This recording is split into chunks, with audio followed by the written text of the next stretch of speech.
if you guys didn't hear, but Video Game Dunkey is now a video game publisher. Now, probably should have pulled up this article because I'll be honest, I don't know the specifics. I mean, I kind of know. Do you want me to run through it? Yeah, you can go ahead. Because I don't know all the specifics, but I did read through it. So, for those who don't know, Video Game Dunkey, big YouTuber, does comedic takes on games and news topics, etc. But he definitely takes time to when he finds a game he likes to give honest reviews about it and kind of praise quality games in the industry. I think that's the big push here. He's wanting to kind of represent a publishing company that is all about putting forward quality games. He went on a big rant about how there's so much just crap out there kind of in the industry as far as games, and it's true. If you look at the AAA space, I mean, there's a lot of bloat in there, which can definitely lead to some poor decisions when the games come out for various reasons, and a lot of upsets, and he's trying to make I think some kind of ecosystem where that isn't the case, where only quality games are kind of put forward. So I think his publishing company's called, I know it's like a little frog logo. Big Mode. Big Mode. Yep. But it seems cool. It also seems really new. So I don't know. What are your guys' takes on this? Any interest? Think it's a good thing, bad thing? I guess for me, I was I don't know. I was kind of surprised he has the income. I mean, I know he's a big YouTuber, but I was surprised he had the income for something like this because I know all of his reviews are mainly known for being 5 minutes long. He doesn't do he's got long form content. Does he? You don't need he has, but you don't need long form content to make money on YouTube. He's got a crap load of followers, man. I'm sure he's expanded beyond just YouTube. I'm sure he's dispersed himself out into various avenues. A bigger content creator than I thought. I always thought he was kind of small scale. No, he's small scale. He's pretty big. Because you guys are the ones where I heard about Dunkey, and then I would check out his video. I don't know. I just never went in content. He is very well known in the really? YouTube space. Apparently, people were covering his company. Sorry. Just to throw it out there, man, this guy makes about 99,000 a month. So yeah, 7 million followers. You tell me. I think he probably makes more than that, to be honest. I'm sure he's got other avenues of investments. Yeah. Yeah, that's just YouTube alone. That's not even he's actually a good dude though. I watched something called the H3 Podcast, and they've had him on, him and his wife at one time years past, and he was a nice guy. Yeah, they seem pretty earnest. Around. Yeah, not acting like I know him, but my best buddy. I hang out with Dunkey, all the time. I mean, I like his content, and I definitely like what he's attempting here. I would imagine he's got the funds for it. He's thought this through. I mean, it's hard to say. Whenever you start, a business from this capacity, there's a lot of ins and outs. So I'm assuming he's done his checks and balances there. But this whole thing seems very new. If you go to his page, or at least the Big Mode page, there's no game companies listed yet. I'm not saying he doesn't have any kind of contracted already, but it's not like he's got anything to really show.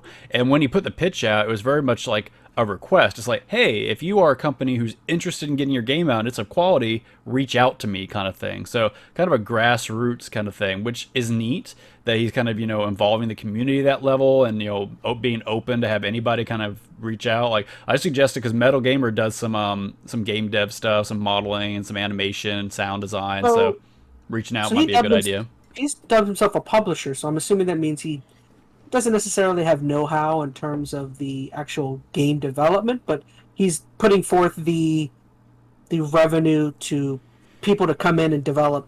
He's putting, you know what I mean? He's putting forth the income for people to come in and build it. So that's what I'm curious about, because if you watch his video where he's kind of, talking about what this company is going to be, he's definitely the guy who's, fronting the bill to help you get your game out there and support you financially. I watched that. I didn't even know he did a video about it. I just threw that topic on last minute.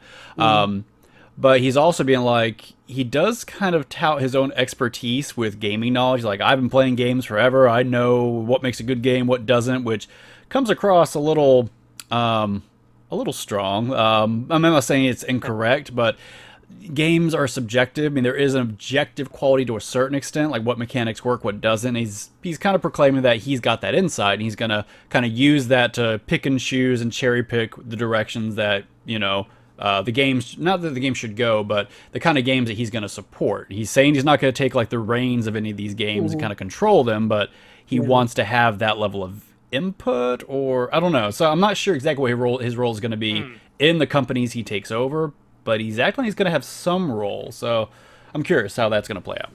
Well, because it reminds me very much of like, me and you are big fans of Skill Up, and like, Skill Up is probably like about as like detailed and an intricate person as I could think of when it comes to like game criticism. Mm-hmm. But even he, in a lot of his videos, will say, "Listen, I don't know the first thing when it comes to game development." So I'm just saying, like, just because you're like a great critic, I mean, And I guess that's what I'm curious about. Like, experience playing games can lead to understanding game mechanics and understanding what good game design is. And I think the more exposure you have to it, the better you can kind of formulate what those opinions and design decisions are. But it's still tricky because games are a much bigger beast than even just the design side of things. Like, Metal Gamer can be one of the first to attribute to it. Like, there's a lot that goes into, the work from the back end, the technical side of things, blending design and technology. It's a big deal. And I'm assuming that these are all things that, Dunkey and his team have thought through and are planning for. I'm not saying they're trying to overstep here by any means, but I don't know. He has more experience maybe than others and more insight into the industry just based upon his position, but I don't know. I'm not sure necessarily if he should be the game designer. I'm not saying that's who he's going to be, but I don't know. I ate up all of our time talking. I'm sorry. No, you're good. It's all good. Did you want to throw in anything, Metal? I'll be honest, it's kind of strange seeing that because I am digging through the website and I'm just like, I'm getting a YouTuber who does reviews and then all of a sudden opens up a publishing company. That's kind of interesting to me. I find it admirable if on the side of like someone who wants to make a game, like if they're willing to throw in the funding. I think honestly Dr. Disrespect is doing the exact same thing where he's footing the billing for his video game development company and they're making some multiplayer shooter. So I think it's almost a similar situation. I think Oni did the same thing. Oni did the same thing with his game. They were making a game too. And they were making a game, and it's interesting. It's like, okay, well, awesome. I mean, I think it's fine either way.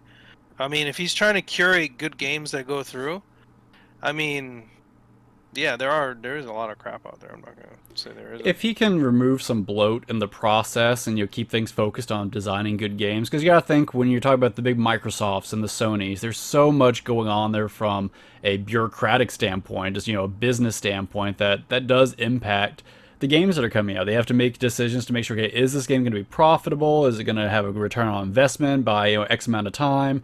And that can impact if good games make it out or not. I mean, we've seen that impact games like Halo Infinite and stuff like that. You know that there are higher level Microsoft execs saying that the game needs to go this direction or do that or do this. So if he's definitely going to be in a position where he's not going to have like major interference, the games have true visions, and he's just helping curate quality indie games, that's a good thing. And you look at a publisher, and I'm not sure if this would be it, but there are publishers out there that kind of do that. Like, look at a publisher like Devolver.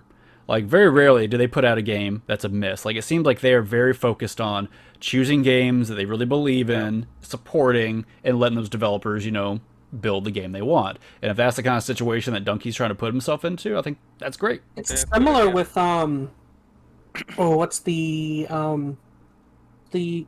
Double Fine. Like, they tend to, whenever they put out, like, they're relatively, or I guess before they joined Microsoft, they were like a pretty small studio. But, along with the main guy, I can't remember his name, the big... Schafer, right? Tim Schafer? Tim Schafer, yeah. Tim Schafer, yeah. But having him, like, he's kind of that similar thing where he's a great gaming mind, and they put out quality content, Of course, that's coming from a studio position, because they were a game studio. We're talking from a publisher position, so... Oh, well, yeah, that's fair enough. But I get what you're saying. So, either way, we can move on.